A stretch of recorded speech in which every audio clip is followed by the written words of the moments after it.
अभी मैं स्क्रीन पे शायद कुछ उस तरह लिख नहीं पाऊँ, बट ये कि एटलीस्ट आपको यहाँ से मैं पढ़ा देती हूँ। अच्छा, हम डेप्थ फर्स्ट सर्च और स्टैक की बात कर रहे थे, ठीक है।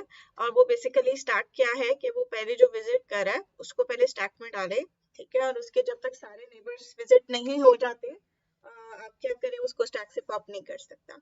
और जब वो उसको स्टैक में डालता है तो अगर उसकी कोई ऐसे नेबर्स मिलते हैं जो अभी अनविजिटेड हैं, तो वो उसको भी स्टैक में एंटर कर देता है, पुश कर देता है, ठीक है। तो ये हमारी डेप्थ फर्स्ट सर्च की थी। तो हमने ए को किया तो स्टैक में FCBG हमारे पास एंटर हो गए।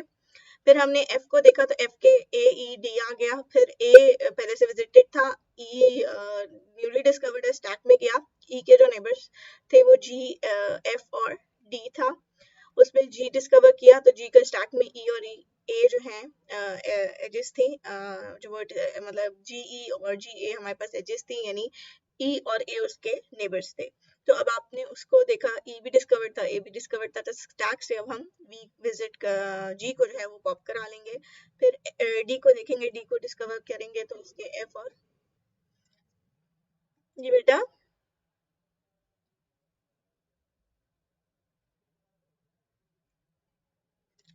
अच्छा, अगर हम डी को देखते हैं, ठीक है, डी, हम, मेरी आवाज क्लियर आ रही है ना सबको? मुझे कंटिन्यू करके आपको बताती हूँ कि अभी हम डी तक पहुंचे थे। डी पे हमारे पास एफ और ई की एज थी, ठीक है। तो एफ और ई जब आपके पास मौजूद है तो उसके लिए क्या है कि एफ अगर विजिटेड है तो आप चेक करो, इसको स्किप कर देंगे। ई है, ई भी पहले से विजिटेड है तो इसको भी आप क्या करेंगे, स्किप कर देंगे। फिर उसके बाद हम डी को पॉप करा लेंगे और ई की जो लास्ट थी डी, उसको भी हमने कर लिया, तो ई के भी सारे नेबर्स हमने विजिट कर लिए, ठीक है। इसको भी पॉप करा लेंगे और एंड पे एफ था, एफ के AED P पहले से डिस्कवर्ड ही थे, मतलब कर चुके हुए हैं हम उसको। और फिर अब लास्ट आपके पास डी है तो डी भी डिस्कवर्ड है, तो एफ को भी आप क्या कर लेंगे, पॉप। लास्ट में हमारे पास ए था, हम ए पे देख रहे थे जो हमने लास्ट टॉप किया था कि ए पे फर्दर सी है, तो सी के जब हम पॉप करवाते हैं, पुश करवाते हैं सी को, तो सी के जो नेबर्स हैं वो ए है, ए पहले से विजिट है, तो सी को अब आप क्या करा देंगे, स्टैक से पॉप करा लेंगे। फिर इसी तरह बी का स्टैक में डालेंगे, उसके नेबर्स देखेंगे, ए पहले से विजिटेड था तो अब बी को भी आप क्या करा लेंगे, पॉप। लास्ट आपके पास जी रहता है, जी भी आपका पहले से विजिटेड था तो ए भी क्या हो जाएगा, पॉप। तो इस तरीके से हम डेप्थ फर्स्ट सर्च को बड़े आसानी से हमने क्या किया है, स्टैक के थ्रू ट्रेवर्स कर लिया। अब बारी आती है कि कौन सी चीज आपको कहाँ अप्लाई करनी चाहिए, कौन सी स्ट्रैटेजी किधर अप्लाई करनी चाहिए। तो अगर आपके फैमिली ट्रीज हैं, ठीक है, तो उसमें आप इस तरीके से देखोगे, अगर आपके पास कोई आपके सिबलिंग्स हैं, कजन्स हैं, जो आपके ट्री के अंदर, बिल्कुल फॉर एग्जांपल मेरा अगर बेटा आता है तो वो सबसे क्या है, लीफ नोड्स पे है, ठीक है। अभी फर्दर उसके आगे कोई नेक्स्ट जनरेशन नहीं है, तो इस तरह अगर आपने किसी को सर्च करना है फैमिली ट्री में से, तो कौन सी स्ट्रैटेजी बेहतर होगी, डेप्थ होगी, ब्रेथ? डेप्थ होगी, क्योंकि वो पहले डेप्थ को देखता है और आपका सोल्यूशन जो है वो डेप्थ में है, तो आपको डेप्थ फर्स्ट सर्च चाहिए। बट ब्रेथ फर्स्ट सर्च आप दूसरे सिनारियोस के ऊपर लगा सकते हैं, ठीक है। दोनों की सेम ही आपके पास टाइम कॉम्प्लेक्सिटी आती है। वर्स्ट केस दोनों का भी यही हो सकता है कि आपको सारी की सारी नोड्स विजिट करनी पड़े, ठीक है। डेप्थ फर्स्ट सर्च इफेक्ट हो सकती है कि अगर डेप्थ बहुत ही ज्यादा डीप है तो आपकी डेप्थ फर्स्ट सर्च आपको ज्यादा टाइम लगा सकती है। तो ये हमारे पास ट्रिवर्सल्स थे। पढ़िंग स्टार्ट कर दो। आप एक ग्राफ में से सब ग्राफ्स निकाल सकते हैं, ठीक है, दैट इज कि आप उसमें से कितने सब ग्राफ्स निकाल सकते हैं, उसकी कुछ कंडीशंस हमने देखी थी लास्ट लेक्चर में। तो यहाँ वो आपसे कह रहा है, a spanning tree of a graph is just a subgraph that contains all the vertices and is a tree। यानी ऐसा सब ग्राफ जो ट्री की फॉर्म में है, उसमें जो टोटल नंबर ऑफ वर्टिसेस है वो सेम ही है, पर आपको मैंने बताया था कि जो आपका सब ग्राफ है, ठीक है, आप उसमें जो नंबर ऑफ एजेस हैं वो आपकी वर्टिसेस में से एक आप माइनस कर लें, ठीक है।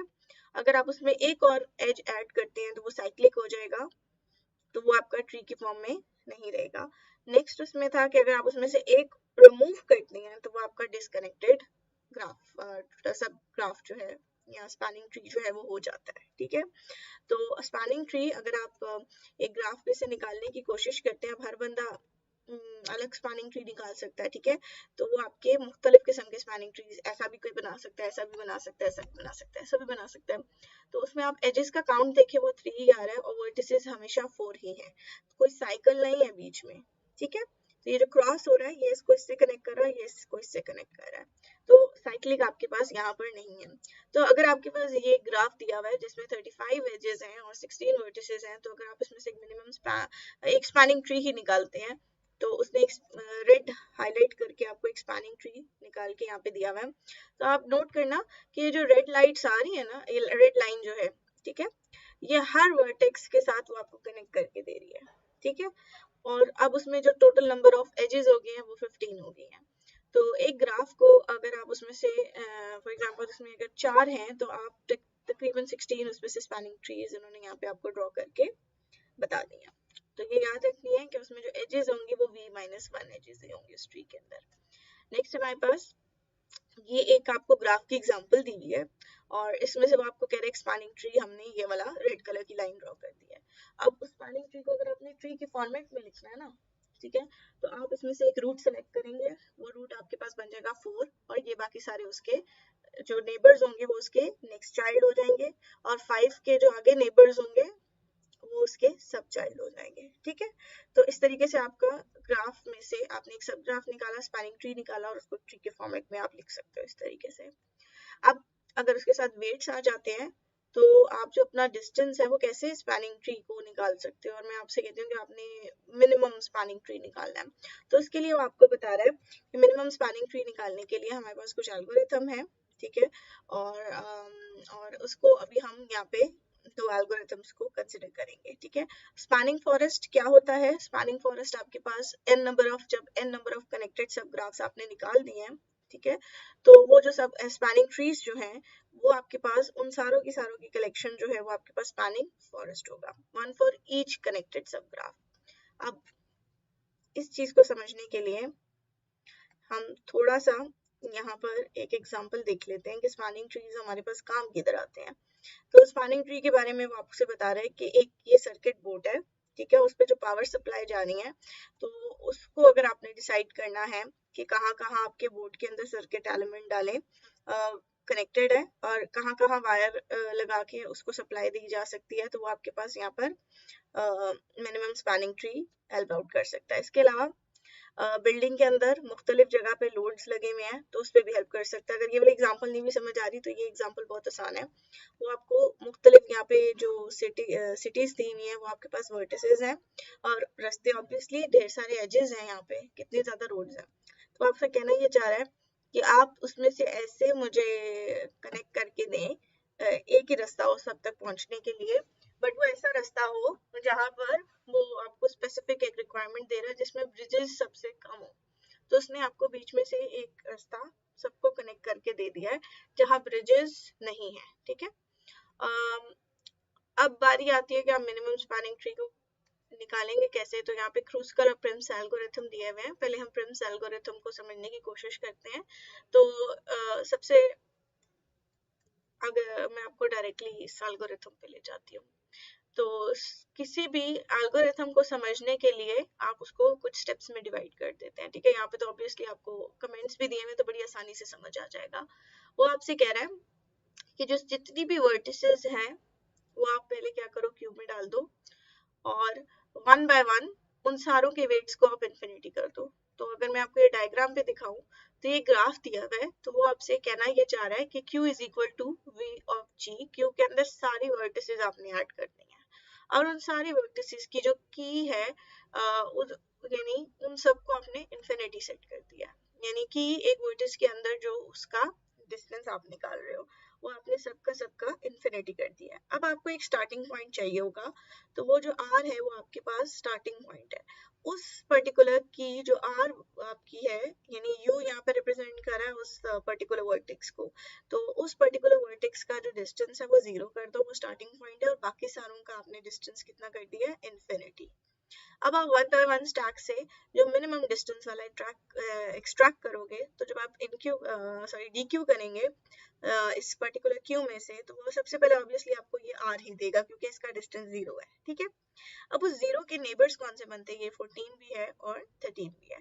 अब उसके नेबर्स को वो आपसे कहना ये चाह रहा है कि उसके नेबर्स की अगर तो की वैल्यू आपसे बड़ी है, तो आप क्या करें, जो आपका वेट है वहां पर ऐड कर दें, यानी 3 कंपेयर करेगा इस इन्फिनिटी से और 14 कंपेयर करेगा 8 से। तो ये जो फॉर लूप है ये आपके नेबर्स पे वन बाय वन चलेगा। तो पहले ये 3 वाले पे चलेगा, ठीक है, और वो देखेगा 3 का डिस्टेंस कंपेयर करेगा इस इन्फिनिटी से। तो इन्फिनिटी बड़ी है, 3 छोटा है, तो वहां पर क्या आ जाएगा 3, ओके और इसी तरह 14 हो जाएगा। अब वो यू नेक्स्ट जो उसने यू डिसाइड करना है, ये जो वाइल लूप चल रही है फुल पे, तो वो क्यू से नेक्स्ट पॉप करेगा, तो नेक्स्ट उसके पास कौन सा आएगा, मिनिमम कौन सा निकलेगा 3 वाला। तो 3 के जो नेबर्स हैं वो यहाँ पे 14 भी है और यहाँ पर ये 10 वाली एच भी है सॉरी, और ये 8 भी है। अब वो क्या करेगा, ब्लैक तो पहले से उसके पास हुआ हुआ विजिट, ठीक है, तो 8 को यहाँ पर वो अगेन उसका पहला नेबर निकलेगा और 8 को इन्फिनिटी से यहाँ पे उसकी की को रिप्लेस कर देगा। इसी तरह नेक्स्ट उसके पास क्या निकलेगा 14। अब वो 14 चेक करेगा कि की वैल्यू जो है वो तो 14 आ रही है, बट उस एज का जो डिस्टेंस है वो 10 है, वो छोटा है, तो इस 14 की जगह 10 रिप्लेस हो जाएगा। अब अगेन ये वाइल लूप दोबारा से चलेगा और इस टाइम वो यू डिसाइड करेगा मिनिमम, तो उसके पास मिनिमम 8 आता है। अब 8 के जो नेबर्स हैं वो कौन कौन से, ये 2 है और ये 15 है, तो ऑब्वियसली क्या करेगा, पहले 2 वाले को क्या करेगा, इसके इन्फिनिटी को 2 से रिप्लेस कर देगा और इसको 15 से। फिर ये दोबारा से वाइल लूप चलेगा और एक्सट्रैक्ट वो करेगा, तो यहाँ पे वो मिनिमम 2 वाली की आपके पास आती है। तो 2 के जो नेबर्स हैं वो ये और ये सारे हैं। तो अब वन बाय वन वो क्या करेगा, इसको 4 से रिप्लेस कर दिया, इसको 5 से, क्योंकि एज का अगेन 10 बड़ा है और 5 छोटी है, तो यहाँ उसने 5 से रिप्लेस कर दिया और अगेन यहाँ पर 9 और इन्फिनिटी का कंपेयर होगा 9 को, यहाँ पे इसकी की वैल्यू साइन हो जाएगा। अगेन अब यू को क्यू में से आपने एक्सट्रैक्ट करना है, वाइल लूप दोबारा से चलेगी, अभी भी क्यू खाली नहीं हुआ, अभी भी क्यू में आपके पास 5, 4, 9 एंड 15 मौजूद है, तो वो एक्सट्रैक्ट क्या करेगा 4, ठीक है।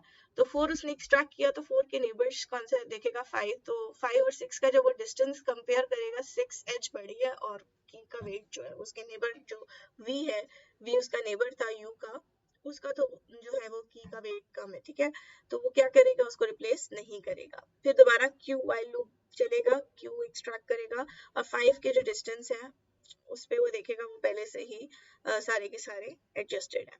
अगेन वो 9 जब क्यू से निकलेगा तो 9 पे भी वो देखेगा वो पहले से वहां पे 2 है और 9 is a bigger weight. Again 15 भी बड़ा है 8 से, तो वो कुछ भी चेंजेस नहीं करेगा। इसी तरह ये आप एग्जांपल अपने ओन पे इसको आप प्रैक्टिस कर लेना। और ये हमारे पास प्रिज्म एल्गोरिथम यहाँ पर आपके पास चल रहा है। मैं हल्का सा इस एग्जांपल का आइडिया दे देती हूँ। तो सबसे पहले यहाँ पर भी आपको एक स्टार्टिंग चाहिए होगा और बाकी सारों का वेट आपके पास उसने इनिशियली क्या सेट किया होगा, इन्फिनिटी, सबका इन्फिनिटी। 1 से अगर वो उसकी स्टार्टिंग है तो वो 1 से कहाँ जा सकता है, कहीं पे भी नहीं, तो 1 को वो क्या करेगा, कोई लेक्चर सुनना है या नहीं। अब डायरेक्टेड ग्राफ के अंदर 1 के जो नेबर्स 2, 5 एंड 4 हैं, तो उनकी भी कोई वेट यहाँ पर असाइन होगा ना, तो वो इनिशियली जब 1 से वो देखेगा तो पहले वो यहाँ पे इन्फिनिटी आ रहा होगा, तो इन सारों के वेट्स को वो क्या कर देगा 1, यहाँ पर अगर 8 आ रहा है तो यहाँ पे वो 8 लिख देगा और यहाँ पर 4 लिख देगा, ठीक है। उसके बाद वो जब दोबारा एक्सट्रैक्ट करेगा वो उसका नेक्स्ट आ जाएगा, क्योंकि 1 का वेट थोड़ा था तो यहाँ पे वो 4 वाली एज पे पहुंच जाएगा। अब यहाँ से वो उसके नेबर्स देखेगा तो 4 वेट उसको ज्यादा लग रहा है और ये जो अपडेटेड है 2 है, तो यहाँ 4 की जगह क्या आ जाएगा 2। इसी तरह यहाँ पर पहले 8 है और ये 11 उसको ग्रेटर पड़ रहा है, तो यहाँ पे वो चेंज नहीं करेगा। यहाँ पर 4 था, 1 से 4 बड़ा था, पर यहाँ 4 से जो 2 की तरफ हम जा रहे हैं वहां पर इसका जो h का वेट है वो कम है, तो उसने की को 2 से अपडेट कर दिया। बट यहाँ 1 से जब हम आए थे 8 था और यहाँ 4 से जब हम 5 की तरफ आ रहे हैं तो उसका वेट h का वेट 11 है, तो यहाँ वो उसकी की को अपडेट नहीं करेगा। इसी तरह हम 1 बाय 1 बनाते जाएंगे और आपके पास आपका मिनिमम स्पैनिंग ट्री ड्रॉ हो जाएगा, ठीक है। यहाँ पर अभी एक और एल्गोरिथम हम पढ़ेंगे, क्रूस्कल। तो ये अभी जो हमने पढ़ा है प्रिम्स के लिए वो आपको कह रहा है कि एक कंडीशन जरूरी है कि वो कनेक्टेड ग्राफ होना चाहिए, बट जो क्रूस्कल आपके पास है उसके लिए कनेक्टेड ग्राफ की डिसकनेक्टेड ग्राफ पे भी वो आपका काम कर सकता है। प्रिम्स ऑब्वियसली फास्टर है डेंस ग्राफ के लिए, जहां नंबर ऑफ डेंस ग्राफ वही होता है जहां नंबर ऑफ एजेस आपके पास वर्टिसेस से ज्यादा होती है। क्रूस्कल एल्गोरिथम फास्टर है जब आपका स्पार्स ग्राफ हो। स्पार्स ग्राफ का मतलब यही है कि उसमें नंबर ऑफ एजेस कम है, ठीक है। तो अभी हम क्रूस्कल एल्गोरिथम देखेंगे। अगर आपको प्रिम समझ आ गया तो क्रूस्कल आपको 2 मिनट में समझ आ जाएगा। क्रूस्कल इज वेरी इजी। तो ये वही स्लाइड्स हैं जो अभी हमने पढ़ी थी स्पैनिंग ट्री, और डायरेक्टली मैं भी आपको क्रूस्कल एल्गोरिथम पे लेके जा रही हूँ। क्रूस्कल एल्गोरिथम एक आपके पास फॉरेस्ट क्रिएट कर देता है ट्रीज का, और इसी तरह वो फॉरेस्ट क्रिएट करते करते उनके दरमियान अगर एक कनेक्शन एस्टैब्लिश हो जाता है तो आपका टोटल एक ही मिनिमम स्पैनिंग ट्री निकल आएगा। अब हॉल्ट कंडीशन क्या होनी चाहिए कि कहीं पे भी अगर साइकिल आ रहा है वो आपने साइकिल नहीं आने देना। फर्दर इधर एक चीज लिखी है v-1 एजेस, जब तक वो आपके पास वो अचीव नहीं होते तब तक आप उसको करते जाएंगे। और थोड़ा बहुत मतलब अगर मैं आपको इससे ही बता दूं तो आप इस ग्राफ को देखिए, इसमें कितनी एजेस है 1 2 3 4 5 6 7 8 9 10 11 12, आई गेस 12 to 13 है। उन सारे के सारे एजेस को आप तोड़ के एक जगह साइड पे लिख देते हैं, ठीक है। अब नेक्स्ट स्टेप आपने क्या करना है, ये सारे जो ग्राफ में एजेस थी आपने लिख ली, इसको आप सॉर्ट कर लें। जो कम वेट में है ऊपर आ जाएंगी, तो 1 1 2 2 3 3 3 4 4 4 5 5 6 10। अब वन बाय वन इसको उसमें मैप करते जाएंगे। सबसे शॉर्टेस्ट वाली को ए और डी को कर लिया, सी और ई भी शॉर्टेस्ट है, सी और एफ भी शॉर्टेस्ट है, और सी और ई भी शॉर्टेस्ट है, ई और जी भी शॉर्टेस्ट है। इन सारों को आप वहाँ पे ऐड करते जाएंगे। एच और जे को भी कर लिया। अब क्या आप एफ और जी को कनेक्ट कर सकते हैं? नहीं। आप उसको कनेक्ट करेंगे तो आप देखो यहाँ पे एक साइकिल फॉर्म हो जाएगा, तो वो आपने अवॉइड करना है, ठीक है। इसको अवॉइड करने के साथ साथ नेक्स्ट हम देखेंगे जी और आई हो रहा है, ठीक है, आई और जे हो रहा है, ओके। नेक्स्ट हमारे पास ए और बी के दरमियान फॉर भी अलाउ हो रहा है, बट ये बी और डी इसलिए नहीं हो सकता कि यहाँ पे वो साइकिल क्रिएट हो जाएगा। इसी तरह बाकी सारों को भी वो कंपेयर करता जाएगा, उन एजेस को ऐड करेगा जहां पर साइकिल फॉर्म नहीं हो रहा, तो ये आपके पास एक मिनिमम स्पैनिंग ट्री क्रिएट हो गया। इस तरह ये एक और एग्जांपल दी हुई है, इसकी सारी की सारी जो एजेस है उनको वेट की बेसिस पे उसने सॉर्ट करके लिख दिया, ठीक है। अब वन बाय वन वो उनको ऐड करता जाएगा। जब वो सारों को ऐड कर लेगा तो रेड वाली उसने यहाँ पे इंक्लूड की है, और ये जो ग्रे हुई हुई है ये इसने इंक्लूड इसलिए नहीं की क्योंकि उससे साइकिल क्रिएट हो रहा है। तो जब आपकी सारी एजेस कंप्लीट हो जाए आप टर्मिनेट कर देंगे, तो आपका स्पैनिंग ट्री आपके पास रेडी है। यहाँ वो आपसे कह रहा है कि आप किस तरीके से एक साइकिल को डिटेक्ट कर सकते हो। तो उसको साइकिल को डिटेक्ट करने का तरीका क्या होता है, ऑब्वियसली आपको सारी वर्टिसेस चेक करनी पड़ती है, उसकी कॉम्प्लेक्सिटी भी आएगी। वो आपको कह रहा है कि आप उसको दो सब ग्राफ्स में कनेक्ट कर दें, BCE और FGHI। अगर उस सब ग्राफ के अंदर E और H की एज रिपीट हो रही है तो वहां पर आपके पास साइकिल क्रिएट हो रहा है, ठीक है। तो वो आपको बता रहा है कि BCFGHI को आपने डिवाइड किया 2 सबसेट्स में, और अगर उन सबसेट्स के अंदर कोई रिपीट हो रही है एजेस तो इसका मतलब साइकिल को डिटेक्ट करने का यही है ना कि वो कोई ना कोई एजेस में रिपीट हो रही होती है। तो अगर उसमें रिपीट हो रही है तो इसका मतलब है कि वहां पर साइकिल एग्जिस्ट करता है। अच्छा, हैशिंग का जो कॉन्सेप्ट है वो समझने के लिए हम थोड़ा सा डेटाबेस का आइडिया ले लेते हैं। जब आप डेटाबेस की बात करते हो तो आप देखोगे वो स्टूडेंट का रिकॉर्ड उसने स्टोर किया हुआ है। स्ट्रक्चर्ड और अनस्ट्रक्चर्ड डेटा का थोड़ा सा आपको आइडिया होना चाहिए। स्ट्रक्चर्ड में हमारे पास जैसे ये टैबुलर फॉर्म में डेटा है, बट अनस्ट्रक्चर्ड की बात करते हैं जैसे आपके पास वॉइस है या टेक्सचुअल डेटा है, या अनस्ट्रक्चर्ड डेटा कहलाता है, ठीक है। तो यहाँ वो आपसे कह रहा है कि एक स्टूडेंट की आईडी है, ये स्टूडेंट्स के रिकॉर्ड है, तो ये कॉलम्स जो है आपके पास उसके एट्रीब्यूट्स हैं, और एक जो रो आपके पास आ रही है ये आपके पास उसका एक रिकॉर्ड है, ठीक है। अब आपने कुछ सर्च करना है इस डेटाबेस से तो आपको कोई की चाहिए होगी, तो एक डिक्शनरी टेबल के एक एब्स्ट्रैक्ट मॉडल की तरह ही है कि की एलिमेंट पेयर, यानी एक प्राइमरी की होती है जिसके अगेंस्ट आपको वो आपकी वैल्यू मिल जाती है। अब वो आपसे कह रहा है कि आपको की पता है तो आप डायरेक्टली वहां तक पहुंच सकते हैं, सर्च कर सकते हैं, जैसे टेलीफोन, लाइब्रेरी और इन सारी चीजों को। आपने कोई बुक सर्च करनी है तो उसका ISBN नंबर है, ठीक है। बहुत सारी इस तरह की आपके पास एप्लीकेशंस हैं। अब वो आपसे कह रहा है कि कस्टमर बैंकिंग से रिलेटेड उसने आपको एक बताया कि आपने कस्टमर की अकाउंट इन्फॉर्मेशन का ट्रैक करना है, तो उसको चेक करने के लिए कि उसने क्या क्या ट्रांजेक्शन्स किए हैं, तो आपके पास क्या होगा, उसका अकाउंट नंबर होता है जिसके थ्रू आप कर सकते हो। तो फ्लाइट नंबर के थ्रू जो भी फ्लाइट का आपको दिया हुआ है क्या होता है, फ्लाइट की रिजर्वेशन को चेक करने के लिए आपके पास अगर आपको टिकट दिया हुआ है तो फ्लाइट का भी अपना नंबर होता है, जो आपको टिकट दिया उसका भी अपना नंबर होता है, आपका सीट नंबर भी यूनिक होता है। तो हर चीज आपको बेसिकली तब यूनिक मिलती है जब आपको उसको ट्रैक करना होता है, ठीक है। तो वो ट्रैकिंग वाली चीज को आपको वो यहाँ पर लेकर जा रहा है। ऑब्वियसली आप ये जब भी डिक्शनरीज हैं आप उसके ऊपर ऑपरेशंस क्या कर सकते हो, सर्च कर सकते हो, उसमें ऐड कर सकते हो, उससे रिमूव कर सकते हो, ठीक है। तो प्राइमरी की अभी हमने देखा है की चीज है, यानी आप जैसे क्लास में सारे मौजूद हो, अली ढेर सारे नाम के स्टूडेंट्स हो सकते हैं, बट अगर मैंने रोल नंबर वाइज किया तो वो एक ही स्टूडेंट उस रोल नंबर पे एग्जिस्ट करता है, ठीक है। तो उसका साइज इज एम्प्टी, ये सारे जैसे एक डिक्शनरी के अंदर ये एलिमेंट मतलब मेन उसके जो ऑपरेशंस हैं ये मौजूद हैं। आप उसमें एक एलिमेंट भी फाइंड कर सकते हैं, आप उसमें से सारे एलिमेंट्स को भी फाइंड कर सकते हैं, ठीक है।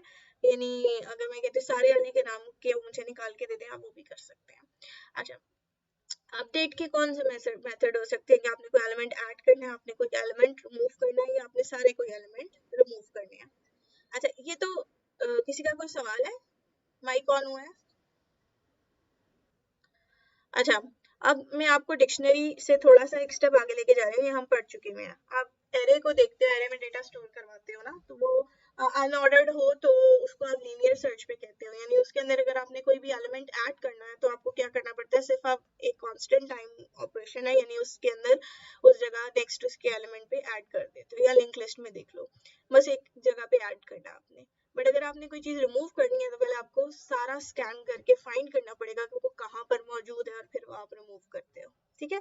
सिमिलरली नेक्स्ट हमारे पास अनऑर्डर्ड के बाद ऑर्डर्ड सीक्वेंस है। ऑर्डर्ड के अंदर हमने बाइनरी सर्च देखा था कि हम उसको जब स्टोर कर रहे हैं तो उसकी लोकेशन देख के ऑर्डर में स्टोर कर रहे हैं, तो वो ऑफन टाइम लग रहा था। बट अगर आपने उसमें से रिमूव करना है तो आपको कांस्टेंट टाइम चाहिए रिमूव के लिए, क्योंकि वो तो ऑर्डर्ड में है, ठीक है।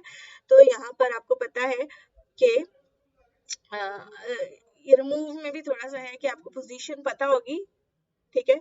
फॉर एग्जाम्पल 0 पे मैंने 0 स्टोर किया, 1 पे 1 किया हुआ है, 2 पे 2 किया हुआ है, तो जब रिमूव करना है तो उसके लिए भी पहले रिमूवल का टाइम 1 है, बट उसको सर्च करने का टाइम log of n है, क्योंकि आप बाइनरी सर्च के अंदर जब कोई चीज सर्च करते हो हाफ टाइम कैसे हो रहा है कि आप उसको डिवाइड कर रहे हो कि मैं इधर लेफ्ट साइड के डेटा में देखूँ या राइट साइड के उस पे, ठीक है। तो वो डिवीजन करके अगर छोटा है तो वो लेफ्ट साइड पे चला जाए, फिर मिड पॉइंट डिसाइड करे, फिर छोटा है तो लेफ्ट साइड पे चला जाए। तो ये हमने स्टार्ट वाली बिल्कुल क्लास में ये चीजें डिस्कस की थी। अब खैर वो थोड़ा एक कंपनी का जिक्र करें, एक टेलीनॉर जैसी कंपनी है, ठीक है। उसके फोन नंबर्स हैं, उसमें नंबर्स की रेंज 0 से लेके एक स्पेसिफिक फॉर एग्जांपल 8 डिजिट तक है, और उसमें जो टोटल नंबर ऑफ जो लोग उस कंपनी में जिनका फोन नंबर है वो n नंबर है, ठीक है।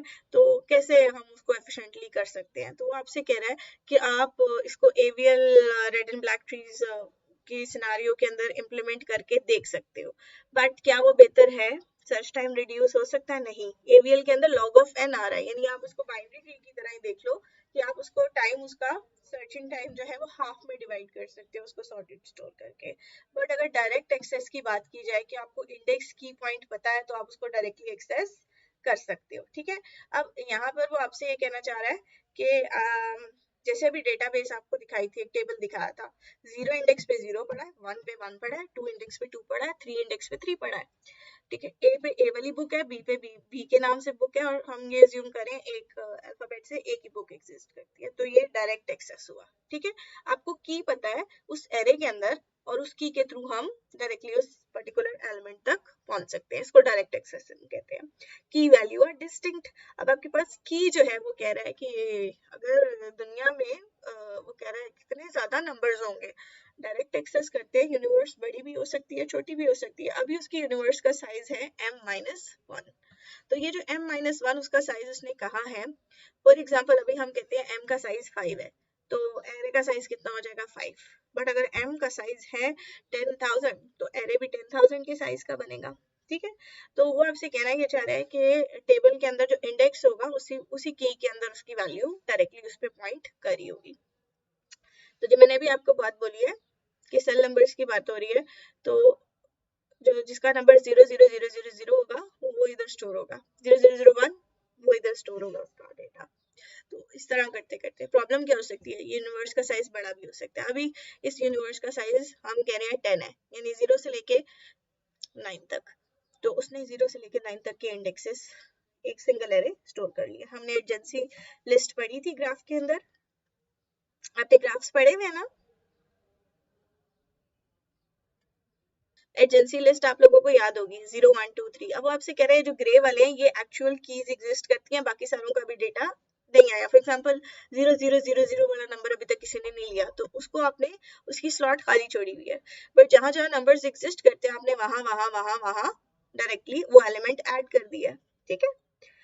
उस 2 की की पे 2 का नंबर मौजूद है, ये डायरेक्ट एक्सेस है। अब अगेन डायरेक्ट एक्सेस पे सर्च करना है तो वो की डालोगे डायरेक्टली वो रिटर्न कर देगा, कुछ ऐड करने हैं डेटा डालोगे तो डायरेक्टली उसका डेटा रिटर्न कर देगा, कुछ डिलीट करना है तो आप अगेन उसकी वाले फंक्शन के अंदर उसका डेटा दोगे तो वो की निकाल के डायरेक्टली आपका वहां से डिलीट कर देगा और ऑपरेशन टाइम आ रहा है 1। क्योंकि एरेज में आपको पता हो, इंडेक्स पता हो तो डायरेक्टली आप कर सकते हो ना, तो इसी तरह की का भी आपका कॉन्सेप्ट आप सोचो कि की इज एन इंडेक्स, तो डायरेक्टली आपको इंडेक्स की जो है, इंडेक्स की पता है ना, चाबी पता है, तो आप वो फौरन ताला खोल सकते हो, ठीक है। अब वो आपको कह रहा है एडवांटेज है कि अगर आपका दुनिया का साइज छोटा है, डायरेक्ट एक्सेस हेल्पफुल है, बट अगर वो बहुत ज्यादा लार्ज है तो हम क्या करेंगे, हम उसको थोड़े स्लॉट्स में डिवाइड कर लेंगे।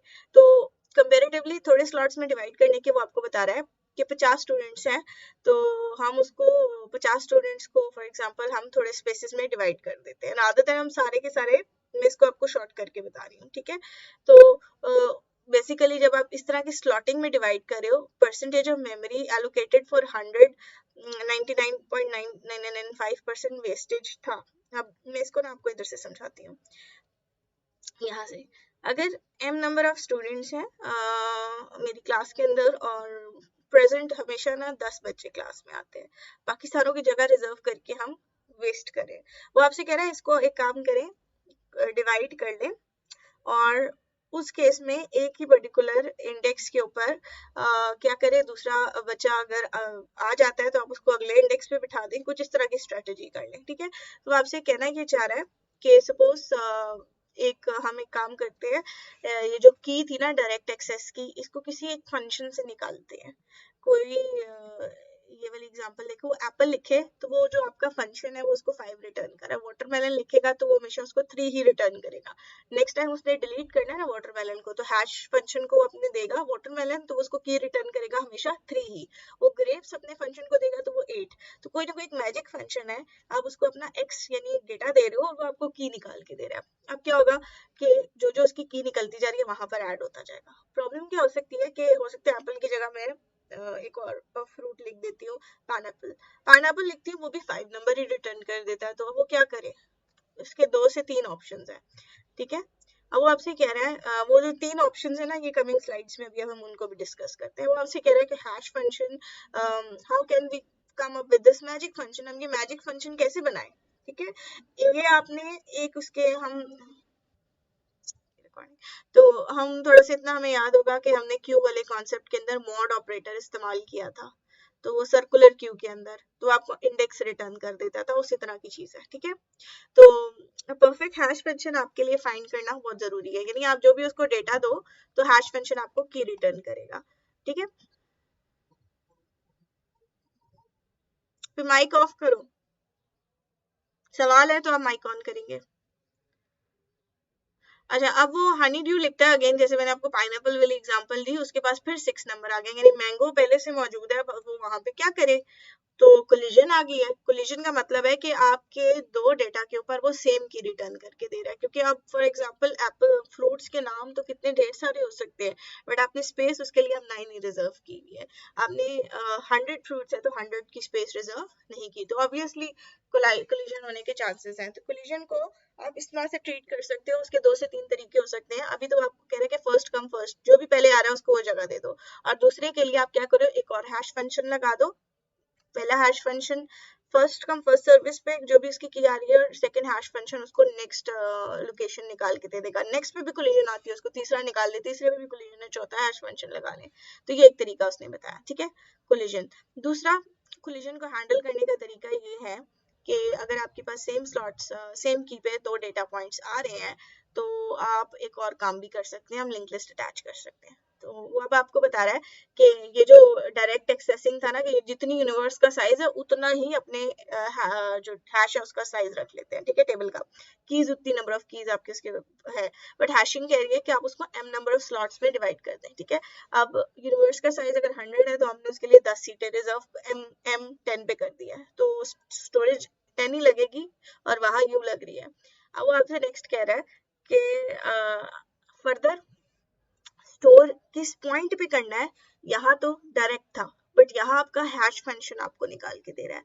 अब कोलिजन को हैंडलिंग करने के 3 सॉल्यूशंस हैं। पहले वो कह रहा है कि सबसे फर्स्ट कम फर्स्ट सर्विस पे कर ले, ठीक है, सर्च फॉर एम्प्टी लोकेशन मिल जाए, जब उसको मिल जाए वहां पर वो जाकर स्टोर कर ले। सेकंड क्या है वो मैंने भी आपको बताया था, second third fourth fifth six hashing functions आप लगाते जाएं। तीसरा ये था कि एरे की लोकेशन आप जहाँ कोलिजन आ रही है वहां एक लिंक लिस्ट अटैच कर दे, जैसे एजेंसी लिस्ट में आपको बताया था, वहां वो उस लिस्ट के अंदर वो एलिमेंट ऐड होता जाएगा। फॉर एग्जांपल ए से ढेर सारी बुक्स हैं, तो ए वाले की के ऊपर, ए इंडेक्स के ऊपर जितनी भी ए से बुक्स बनती हैं वो वहां पर ऐड होती जाएंगी। तो अब मुझे सारी की सारी की पता है कि 0 इंडेक्स पे ए वाली बुक्स है, ठीक है, तो अब मेरा हैश फंक्शन में हमेशा कोई भी ए से मैं बुक डालूंगी तो वो मुझे 0 इंडेक्स देगा। तो रादर देन मैं 100 की 100 बुक्स स्कैन करूं, सिर्फ वो बुक स्कैन करनी पड़ेंगी जो ए से स्टार्ट होती हैं। तो ये अब आपके अकॉर्डिंग आप उसको डिसाइड करते हैं, ठीक है। तो इसको थोड़ा सा हम देख लेते। उसने उसको एक डेटा दिया, उसने उसको की दी, वो खाली नहीं थी। फिर उसने क्या किया, 143 पे नहीं 144 को चेक किया, खाली है नहीं, वो भी भरा हुआ था। तो नेक्स्ट उसको 145 पे जगह मिली, उसने वहां पे स्टोर कर दिया। दूसरा तरीका क्या था कि वो 2 से 3 हैश फंक्शंस लगा ले। पहला उसने फॉर एग्जांपल काउ डाला 144, उसकी की निकली, खाली नहीं था, ठीक है। फिर वो 145 पे चेक करता है, 146 पे चेक करता है। बट यहाँ अगर आप वो दूसरे वाले तरीके पे जाते हो तो क्या करोगे, आप एक और हैश फंक्शन उसको काउ दोगे, वो आपको एक और इंडेक्स निकाल देगा, वहां पे आप चेक करोगे खाली जगह मिलती है। फॉर एग्जाम्पल वो हैश फंक्शन 141 देता है, तो आप क्या करोगे, वहां पर स्टोर कर दोगे, ठीक है। अच्छा, आई गेस अभी हम इसको यहीं पे रखेंगे।